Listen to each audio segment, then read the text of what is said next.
दुर्गा मातेने महिषासुराचा वध कसा केला? महिषासूर एक शक्तिशाली असुर. त्याने कठोर तपश्चर्या करून ब्रह्मदेवांकडून अमरत्वाचे वरदान मिळवले.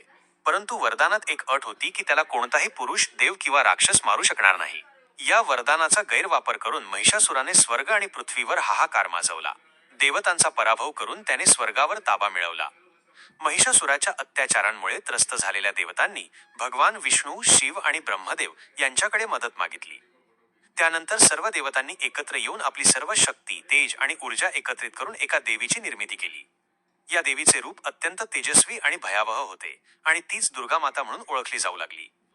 प्रत्येक देवतेने दुर्गा मातेला आपले खास शस्त्र दिले. शिवाने त्रिशूल, विष्णूने सुदर्शन चक्र, इंद्राने वज्र आणि इतर देवतांनीही आपापली शस्त्रे दिली. या शस्त्रास्त्रांनी सुसज्ज होऊन दुर्गा माता महिषासुराशी युद्ध करण्यासाठी सज्ज झाली. हे युद्ध 9 दिवस चालले. महिषासूर विविध रूपे बदलून दुर्गा मातेला चकवण्याचा प्रयत्न करत होता. कधी तो वाघ तर कधी हत्तीचे रूप धारण करत होता. परंतु दुर्गा मातेच्या शक्तीपुढे त्याचे सर्व प्रयत्न व्यर्थ ठरले. अखेरीस 10व्या दिवशी दुर्गा मातेने महिषासुराच्या छातीत आपला त्रिशूल खुपसून त्याचा वध केला. या विजयामुळे स्वर्ग आणि पृथ्वीवर पुन्हा एकदा शांतता प्रस्थापित झाली.